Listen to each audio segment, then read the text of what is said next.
Okay, are you ready to kind of like time travel a bit? Because today we're diving into the Ashtavakra Gita. Oh, cool. It's a text that's like thousands of years old, Wow. but it feels surprisingly relevant even now. Yeah. You know what I mean? It's like ancient wisdom meets modern day problems and dilemmas. Right. You shared some excerpts from this dialogue between King Janaka and the sage Ashtavakra. So let's unpack it. Right. What makes this text so unique?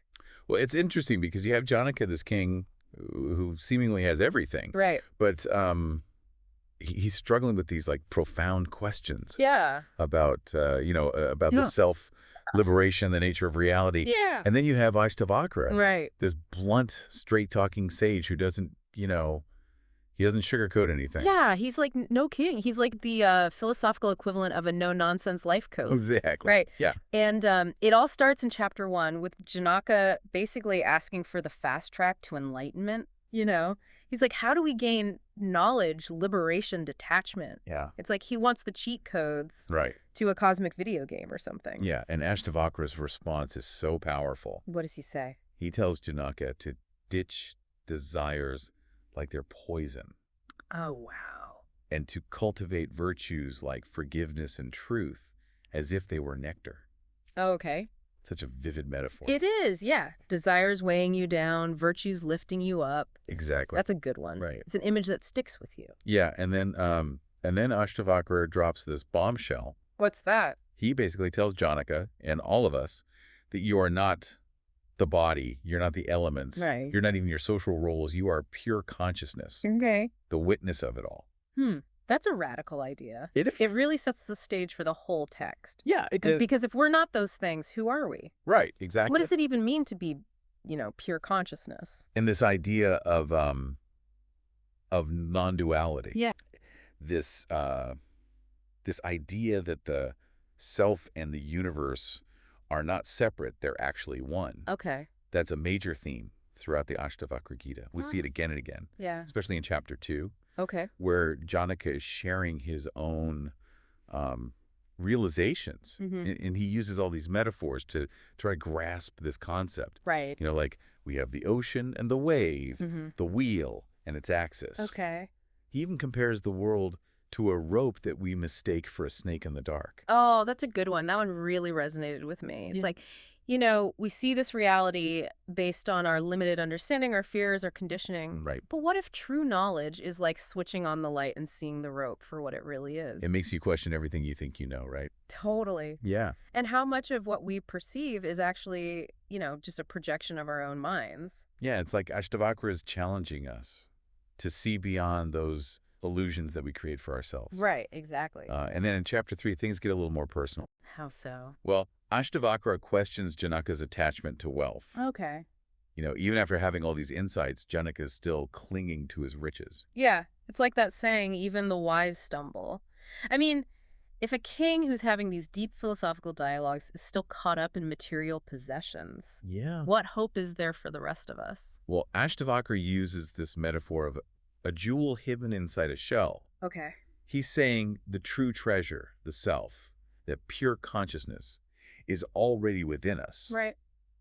But we keep looking for it outside, in things that can't bring lasting happiness. Like we're looking for our keys everywhere but in our own pocket. Exactly. Right. That feeling of mindness, the clinging to possessions, status, even relationships. Yeah. It's such a strong force, even for those who have glimpsed a bigger reality. It speaks to the human condition, doesn't it? It does. It really does. This tendency to grasp and hold on. Yeah.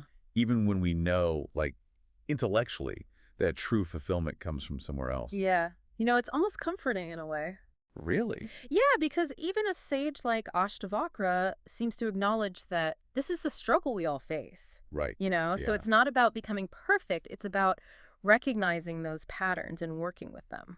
Exactly. And I think that leads us perfectly into chapter 4. Okay. Where we see a shift in Janaka. How so? Well, he's really starting to feel this connection to the universe, to this larger self that Ashtavakra keeps pointing to. Okay. He's like, whoa, I get it now. Nothing can touch the true self. Right. It's beyond good and bad, beyond the ups and downs of life. Just like smoke can't touch the sky, all this stuff just passes by without leaving a mark. It's a powerful realization. It is, and he goes on to describe this sense of the self as being the source of everything, Uh-huh. from a blade of grass to the highest God. Yeah, it's like he's starting to grasp the magnitude of what Ashtavakra is talking about. Right. And there's this incredible sense of power in that. Oh, absolutely. Not the kind of power that we usually associate with, like kings, but the power that comes from understanding our true nature, our place in this vastness of existence. It's a shift from feeling like this small, separate self to recognizing this profound connection with the whole universe. Wow, yeah. And that realization is going to take Janaka and us on quite a ride. So where do we go from here? Well, in Chapter 5, Ashtavakra cuts to the chase. Oh, what does he say? He says, "You're already free. Whoa. There's nothing to renounce." Mm-hmm. He compares the world to bubbles in the sea, arising from and dissolving back into the ocean. Okay. The world, all the things that we cling to, are ultimately unreal. Yeah. Just temporary appearances in the vastness of the self. And Ashtavakra keeps repeating this phrase, be free. It's not a command. It's like a gentle nudge, a reminder of what's already true. Right, like a call to wake up to the reality that we're not bound in the way we think we are. Exactly. And then in Chapter 6, Janaka's back with even more metaphors. Oh, what does he say this time? He compares the self to infinite space and the world to a jar within that space. Okay. The self to a great ocean and the world to a wave within that ocean. So he's really trying to wrap his head around this whole non-duality thing. He is, yeah, and each metaphor just adds another layer of understanding. It's interesting how they kind of build on each other. It gives us this like increasingly complex and nuanced picture of what non-duality really means. It's like he's saying, here's another way to look at it. Yeah. And another. And another. He's inviting us to really explore this from all these different angles. Which makes sense, because this isn't like a concept you just get in one go. No, it unfolds over time, with practice, with contemplation. Yeah, and sometimes it even takes a little tough love from a sage like Ashtavakra to kind of like shake things up. Right, which is exactly what happens in Chapter 7. Okay, what happens there? Well, Ashtavakra reminds Janaka, again, that he's not his body, his caste, anything you can see, and then he just throws in this line, just be happy. Which is a lot easier said than done. It is. Yeah. But it's not about, some forced positivity. It's pointing to the natural joy that can arise when we let go of that illusion of separation, when we see our true nature. And it's interesting because he talks about how the root of our suffering, that feeling of being limited and bound, comes from thinking that the witness, that a pure consciousness, is somehow separate from who we are. It's like we're mistaking the screen for the movie playing on it. Yeah, it's so subtle but so profound. It is. Really makes you think about the role of the mind in all of this. Which is a perfect segue into chapters 8 through 12. Okay, so chapters 8 through 12, they really like get into this whole idea of the mind, right? Both as the source of our suffering, but also the key to our liberation. Right, yeah. And something that really stood out to me was this idea that even observing suffering can lead to peace. Oh. You know what I mean? Instead of getting swept away by that storm of emotions, we can acknowledge them without letting them, define us. That's a profound insight, yeah. What are your thoughts on that? It's not about denying or suppressing difficult emotions. Okay. But it's more about observing them with a sense of detachment. Oh, okay. Think of it like watching clouds passing by in the sky. Oh. They come and they go, but the sky itself, it remains unchanged. That's such a helpful visual. Yeah. It really is. It makes me think about times when I've gotten so caught up in anxiety or worry and how much energy I wasted trying to fight those feelings instead of just letting them be. Yeah, exactly. And the Ashtavakra Gita, it's full of these little nuggets of wisdom that can really shift our perspective, Totally. Like in chapter 10, Ashtavakra, he reminds Janaka and us that life is fleeting. Okay. He compares it to a dream or a magic show. All the things that we cling to, like wealth, possessions, relationships, they're temporary. He even compares them to the riches of a dream, right? When we wake up, we realize they were never really real in the first place. Exactly. That can be a tough pill to swallow, though.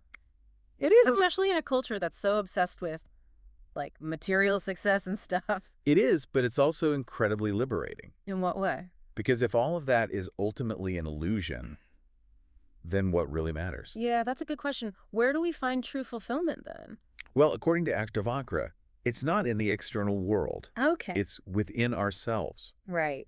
He keeps hammering home this idea of the self, Yeah. this pure consciousness Mm-hmm. as the source of all happiness. Okay. And in chapter 11, Yeah. he talks about the power of certainty, Okay. the certainty that God the self is the creator of all, Mm-hmm. and there is nothing else. It's not about blind faith, right? No, not at all. Yeah, it's about, like, a deep understanding of our interconnectedness with everything. Exactly. When we truly see the divine in all things, in every being, in every moment, there's no need to grasp or cling. That makes a lot of sense. It's like, if we already know we're connected to the source of all goodness, all abundance, all joy, then, like, why would we need to chase after those things in the external world? Right. And that includes accepting things as they are, Okay. even our own suffering. Hmm. Remember how Ashtavakra says, one who is certain that pleasure and pain are caused by destiny and accepts them as such becomes free from the modifications of the mind and attains peace. You know, I used to struggle with that idea. Really? I thought acceptance meant, like, giving up or becoming passive. Yeah. But now I see it more as like a way of working with reality instead of resisting it. It's about recognizing that resistance, it only creates more suffering. Yeah. You know, it's like getting angry at the rain for falling. Right. It doesn't change the fact that it's raining. It just makes us miserable. Exactly. And I love how in chapters 12 and 13, we get this firsthand account from Janaka of what it actually feels like to live from this place of liberation. Right. He's describing this state that's beyond words, beyond the limitations of, like, the thinking mind. He says, first I was unable to perform physical actions. Then I was unable to speak extensively. From there, I became unable to think, and thus I remain. Wow. He's describing this process as stripping away layers, of letting go of the need to do, speak, and think, until all that's left is this pure awareness. It's a radical idea. It is. But it also makes me think about, like, meditation. Okay. You know, and how the goal isn't to empty the mind completely, but it's to, like, create space between our thoughts, to cultivate that sense of spacious awareness that's always there beneath the chatter. Absolutely. And it's in that space, in that stillness, that we can access a deeper level of wisdom and understanding. Okay. And then in chapter 13, Janaka talks about living a life of effortless action. Okay. He says, having thought thoroughly that nothing really needs to be done, I do whatever comes my way and I live happily. Action in action, that phrase really gets me thinking. It's like he's saying, I'm not withdrawing from the world. Right. I'm still engaged, but my actions aren't driven by ego or desire anymore. It's a whole different way of being. Yeah, it really is. It's a beautiful expression of non-attachment. It's about letting go of our need to control. Right.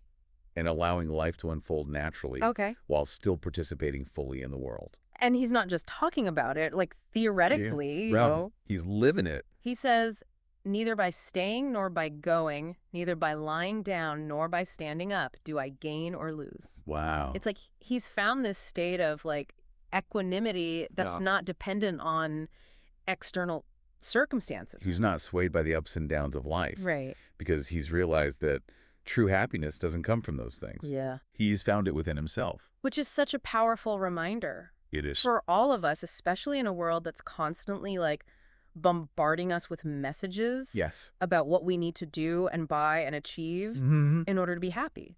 Right. It's like, nope, the Ashtavakra Gita says otherwise. Exactly. And I think that leads us perfectly into chapters 14 and 15, where we get into some even deeper territory. Yeah. And in these final chapters, we see what this surrender actually looks like. Okay. Like what it actually means to live a liberated life. Yeah. You know? Yeah. So in chapter 17, Ashtavakra kind of paints this picture of a liberated individual. Okay. They're content, self-controlled, they enjoy solitude, they see the self in all beings. Right. They act without attachment, they're undisturbed by pleasure or pain. It's a pretty compelling picture, wouldn't you say? Yeah, definitely. It's like they've transcended all those dualities, right, you know, that cause so much suffering for the rest of us. Like clinging to pleasure and pushing away pain. Exactly. They're just experiencing life as it unfolds without getting caught up in the drama. And it seems like they're not even attached to outcomes. Right. You know, they just act from a place of inner freedom, knowing that they can't control the results of their actions. That makes me think about how much energy we waste I know, right? trying to force things to go our way. Totally. It's exhausting. It really is. And it's ultimately futile because, as the Ashtavakra Gita points out, so much of life is just beyond our control. But it's not about, like, giving up or becoming passive, is it? No, not at all. Because Ashtavakra says he has no desire for the dissolution of the universe or for its existence. He lives happily, doing whatever comes his way for survival. Right. It's about engaging with life fully, but without getting caught up in that attachment or aversion, you know? Yeah. It's about finding that sweet spot of being present, being engaged, but not clinging to any particular outcome. And there's that amazing metaphor in chapter 18. Yeah, where he says, without support or dependency, free and unbound, one moves like a dry leaf blown by the wind of past impressions. It's so beautiful. I know, right? It really captures that sense of lightness and effortlessness that comes with true liberation. We're not weighed down by the past or our fears about the future. We're just flowing with the present moment. I like that. And then in chapter 19, Janika, he really takes ownership of his transformation. In what way? He declares, having taken up the sword of self-knowledge and the shield of my own nature, I have cut down the doubts born of ignorance that were in my heart. Wow, it's a powerful statement. Yeah, it's like he's saying, I've done the work, I've faced my demons, and now I'm free. He goes on to describe this state of being. Yeah, in a way that transcends all the dualities. What does he say? He's like, where is duty? Where is desire? Where is discrimination or even non-discrimination? Where is duality or even non-duality? I abide in my own glory. It's like he's reached this point where words can no longer capture his experience. Right. It reminds me of those like mystical poems where the author just throws up their hand and they say, it's beyond language. Exactly. And the Ashtavakra Gita concludes with chapter 20, where Janaka just keeps pointing back to this non-dual awareness, this profound sense of unity with all things. Right. He asks, where are beings? Where is the body? Where are the senses? Where is the mind? Where is emptiness or despair? I abide in my pure, untainted nature. He's not just talking about like a mental concept, right? He's describing his lived reality. Exactly. And he ends the text with this really powerful declaration. Where is activity or inactivity? Where is liberation or bondage? I am always in a state of well-being, unchanging and undivided. Powerful stuff. It is. It really is. It's quite a journey, isn't it? Yeah, it is. Yeah. We start with Janaka seeking answers, and we end with him embodying those answers. It's a testament to the transformative power of self-knowledge, Yeah. of waking up to our true nature. So as we wrap up this deep dive into the Ashtavakra Gita, what does it all mean for us? Yeah, what can we take away from all this ancient wisdom? How do we apply it to our own lives? Right, because that's the important part. Yeah. I think the most important takeaway is that freedom isn't something that we need to, like, achieve or earn. Right. It's already within us. It's our true nature. It's just a matter of clearing away all the clutter. The thoughts, the beliefs, the desires that are obscuring that reality. The Ashtavakra Gita is like a call to wake up from the dream of separation. To recognize our interconnectedness with all things. To realize that peace and freedom are already within us. It's an invocation to let go of our clinging and grasping, to surrender to the flow of life. To live from a place of love and compassion. This deep dive was really just a taste of the profound wisdom contained in the Ashtavakra Gita. Yeah, if it resonated with you, I encourage you to explore the text further. You know, there's tons of translations and commentaries out there. And remember, what stands out for you might be different from what resonates with someone else. Right, that's the beauty of a text like this. It's a journey of personal exploration. So dive in, explore, and see where that path of self-discovery takes you. You just might find yourself abiding in your own glory, just like King Janaka.